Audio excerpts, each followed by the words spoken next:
আজ আমরা আপনাদের নিয়ে চলেছি কালের সাক্ষী হয়ে দাঁড়িয়ে থাকা এক ঐতিহাসিক স্থানে, অলিপুর মুন্সিবাড়ি। কুড়িগ্রামের অলিপুর উপজেলার ধরণীবাড়ি ইউনিয়নের শান্ত ছায়াঘেরা প্রান্তে দাঁড়িয়ে আছে এই জমিদার বাড়িটি, যেটি শুধু একটি অট্টালিকায় নয়, এটি ইতিহাস, সংস্কৃতি আর ঐতিহ্যের জীবন্ত দলিল।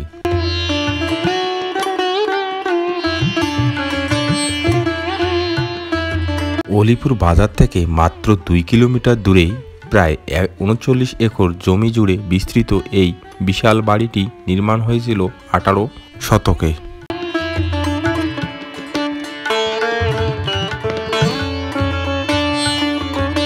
তখনকার দিনে এক অসাধারণ স্থপতি শৈলীতে তৈরি হয় এই মুন্সিবাড়ি, যার নির্মাণের পেছনে ছিলেন এক প্রভাবশালী ও দূরদর্শী ব্যক্তি, শ্রী ব্রজেন্দ্রলাল মুন্সি।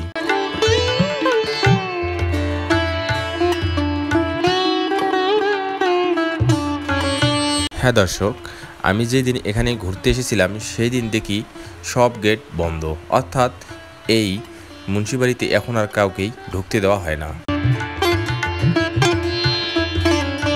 আপনারা যে বিল্ডিংটি দেখতে পাচ্ছেন, এটা হচ্ছে এখানকার ভূমি অফিস।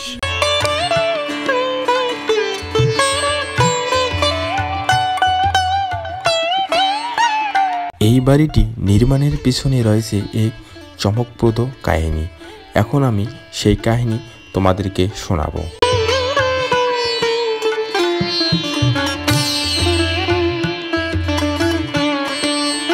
কাশিমবাজারের সপ্তম জমিদার কৃষ্ণনাথ নন্দীর মৃত্যুর পর তার স্ত্রী মহারানী স্বর্ণময়ী দেবীর অধীনে হিসাবরক্ষকের দায়িত্ব পালন করতেন বিনোদীলাল মুন্সি।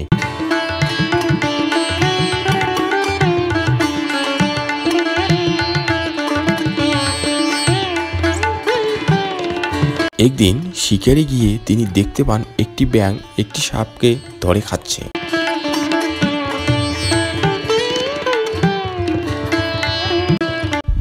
সেই যুগে বিশ্বাস ছিল এমন স্থানে বাড়ি করলে ধন সম্পদ আহরিত হয়।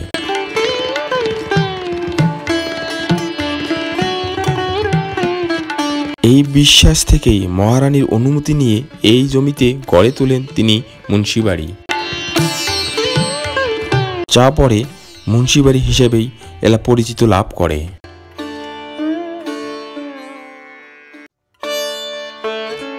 এই বাড়িতে আছে শিব মন্দির, দুর্গা মন্দির, নাট মন্দির, তুলসী দেবীর উন্মুক্ত দোলমঞ্চ, স্নানঘর আর কূপ,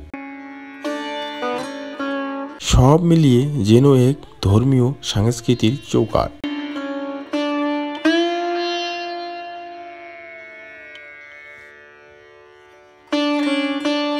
বাড়ির মূল ভবনের মধ্যে রয়েছে শয়নকক্ষ, ডাইনিং হল, অঙ্কন কক্ষ, অতিথিশালায় ও রান্নাঘর। প্রতিটি ঘরে লুকিয়ে আছে রাজকীয়তা ও সৌন্দর্যের ছাপ।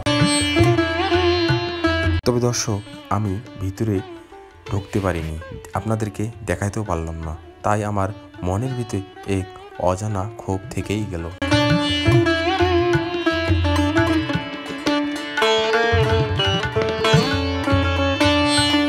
সময় যেন এখানে থেমে গেছে। এই দেওয়ালের প্রতিটি দাগ, এই জানালার ধুলো জমা কাঠগুলো আর এই দরজার প্রতিটি খোঁচা আমাদের নিয়ে যায় বহু বছরের পেছনে।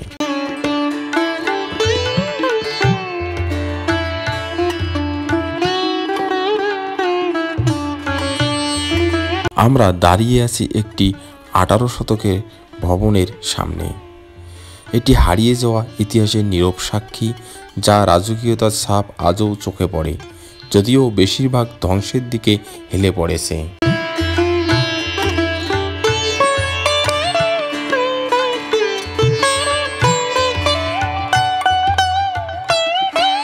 এই ভবনের প্রতিটি দরজার কাঠের গায়ে সময় খোদাই করে রেখে গেছে গল্প, আর জানালার ফ্রেমে জমে আছে শত বছরের বাতাসের গন্ধ।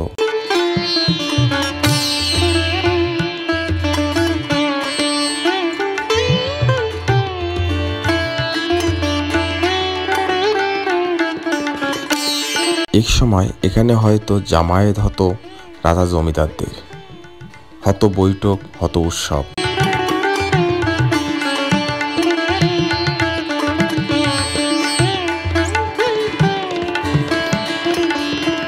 কিন্তু এখন এ যেন শুধুই এক জরাজীর্ণ শরীর, যার শরীরে জরা আর মৃত্যুর ছাপ রেখেছে নির্দয়ভাবে। এর নাম কি ছিল? বেজেলনাল মুন্সি করি আমরা দেখাছি হিন্দু মানুষ। জি, বেজেলনাল তা মাঝে সোজা দেখায় বাবুর বাড়ি। 100 বছরের অধিক, 100 বছরের অধিক বয়স। অধিক বয়স। এখন তো মনে হয় এরা তো ইন্ডিয়া চলে গেছে সব। না, ইন্ডিয়া তো ওদের বাড়ি আছে, এলে নাম কাকেও নাই। একটা নাতি আছে, তাই না না এলে। আপনার বাড়ি? আমার বাড়ি হচ্ছে হাতিবান্ধা, হাতিবান্ধা, হ্যাঁ হ্যাঁ, লালমনিরহাট। হ্যাঁ হ্যাঁ, হাতিবান্ধা বলছি। আমি ওইখান থেকে আসছিলাম দেখার জন্য। হ্যাঁ হ্যাঁ, এটা টিকি আসছি 71 সালে আমরা গুলে। আমার একটা বনাই ছিল, জি, ফজল নাম। যে একটা ইটও থাকে তো না। যাই হোক এখনো আছে, বাড়িটা আছে, মানে একটা আছে এলাকা শুনেম, দেখতেও একটা হ্যাঁ বহুত মানুষে দেখে যায়। না তো মেলা বহুত জমিদারের বাড়ি অত চিঠি আছে না, ছিল শেষ 71 সালে। নুট সোনা বানা সব জ্ঞান দিয়ে চলি। এটা তো ভিতরটা দেখি বন্ধ করে রাখছে, তালা দিয়ে থেকে। এটা হচ্ছে এই জমিদার বাড়ির দুর্গা মন্দির, যা এখনো আছে, তবে এই মন্দিরটি সংস্কার করা হয়েছে।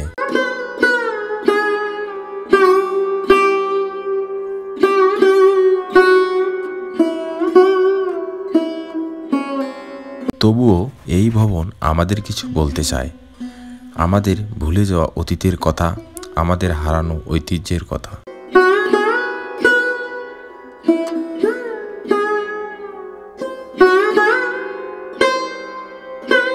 এই ভবন শুধু একটি ধ্বংসপ্রায় দালান নয়, এটি একটি সময়ের দরজা, যার উপরে রয়েছে রাজকীয় শিল্প আর ইতিহাসের গোপন গল্প।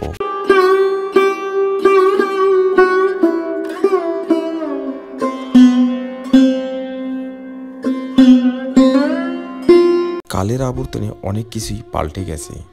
1971 সালের মহান মুক্তিযুদ্ধের পর মুন্সিবাড়ির উত্তরাধিকার চলে যায় কলকাতায়। এরপর এই জমিদার বাড়ি মালিকানা ঘুরতে থাকে একাধিক হাতে।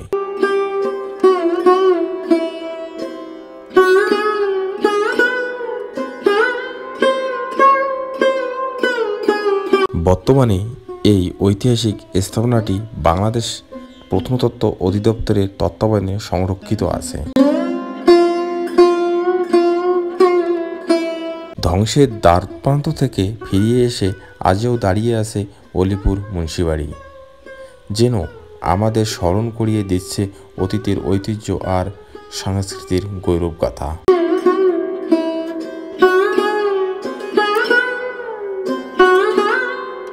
মুন্সিবাড়ি একটি শুধু প্রাসাদ নয়, এটি আমাদের ইতিহাস, ঐতিহ্য আর শিকড়ের সঙ্গে যুক্ত এক অমূল্য সম্পদ।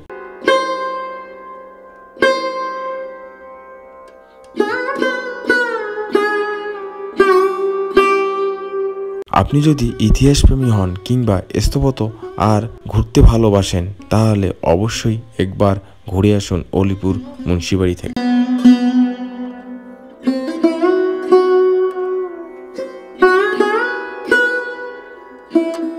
এই ভবন শুধু ইটপাথরের গাঁথনি নয়, এক জীবন্ত দলিল, যে সময় সাংস্কৃতিক আর শৌর্যের গল্প নিয়ে দাঁড়িয়ে আছে শতাব্দীর বেশি সময় ধরে।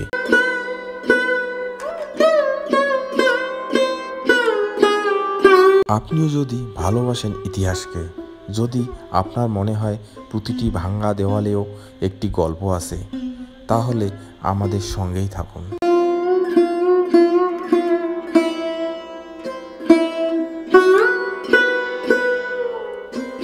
আর সাবস্ক্রাইব করুন আমার বিশ্বজিৎ স্যার চ্যানেলটিকে। আর চলুন একসাথে হারিয়ে যাই বাংলার হারিয়ে যাওয়া ঐতিহ্যর খোঁজে।